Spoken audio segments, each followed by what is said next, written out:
আসসালামু আলাইকুম প্রিয় দর্শক, আমি আসছি আপনাদের মাঝে একটা সিট আপ বেঞ্চ নিয়ে। আর এই সিট আপ বেঞ্চটা হলো আপনার কিভাবে শরীরের ওজন কমাবেন, পেটের ভুঁড়ি কমাবেন এবং নিজের শরীর ফিট রাখবেন। এই ফিট রাখার জন্য, শরীরকে সুস্থ রাখার জন্য, পেটের ভুঁড়ি কমানোর জন্য আপনাদের জন্য নিয়ে আসছি একটা সিট আপ বেঞ্চ। এই সিট আপ বেঞ্চটার কী কী কাজ সেগুলো আজ আমি আপনাদেরকে দেখাবো, কিভাবে এক্সারসাইজ করবেন। তো প্রথমেই হলো আপনার, যেমন এখানে আপনার পা আটকে বেলি মারতে পারবেন। এই যে এভাবে আপনার বেলি মারতে পারবেন। তো এভাবে যদি আপনার একটু কম হয়ে যায় তাহলে আপনি সেক্ষেত্রে এখানে বেঞ্চটা আপনার আরেকটু অ্যাঙ্গেল করে নিতে পারবেন।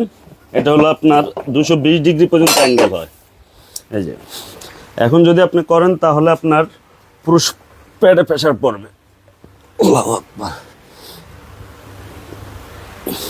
এগুলো আপনার বেলি মারতে পারবেন। তারপরে যদি অনেকে চান যে মাসল স্ট্রং করতে চান তাহলে সেক্ষেত্রে আপনার এখানে বারবেল নিয়ে বা ডাম্বেল স্টিক নিয়ে এভাবে আপনার ডাম্বেল করতে পারবেন। এটা হলো আপনার ডাম্বেলের ব্যায়াম। তারপরে যদি অনেকে চান যে লেগের ব্যায়াম করতে, তো সেক্ষেত্রে এই যে এখানে লেগের ব্যায়াম করতে পারবেন। এভাবে এখানে কিছু আপনি ওয়েট দিয়ে নিলেন। তো আমি আপনাদেরকে দেখিয়ে দিচ্ছি।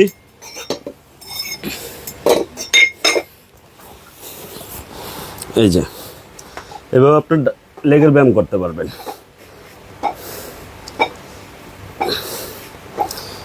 লেগের ব্যায়াম করা যাবে, মাসলের ব্যায়াম করা যাবে, তারপর আপনার ভেলির ব্যায়াম করতে পারবেন। তারপরে অনেকে চান যে বাসা বাড়িতে এক জিনিসের ভিতরে কয়েকটা ব্যায়াম করবেন, সেক্ষেত্রে আপনার যেমন এই জিনিসটাও করতে পারবেন। এই যে এটা এখানে আপনি শুয়ে বারবেল স্টিক দিয়ে এই ব্যায়ামটাও আপনি এখানে করতে পারবেন।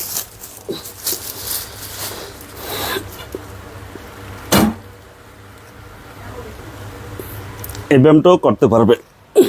এটা এখানে রাখতে পারবেন, এখানে রাখার সিস্টেম আছে। আপনি চাইলে এটা দুই সাইডে ওয়েট দিয়ে নিতে পারবেন, ওয়েট দেওয়া যাবে। আর এটা আপনার একদম ইজি।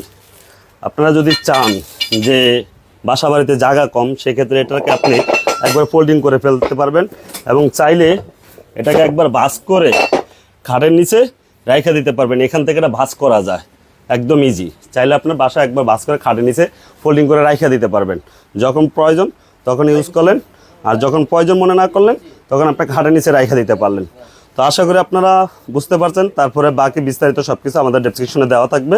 আর যদি আপনাদের কারো প্রয়োজন মনে করেন, আমাদের স্ক্রিনে দেওয়া নাম্বারে বা ডেসক্রিপশনে যে নাম্বার আছে সেই নাম্বারে যোগাযোগ করবেন। ততদিন ভালো থাকবেন। আল্লাহ হাফেজ। আসসালামু আলাইকুম।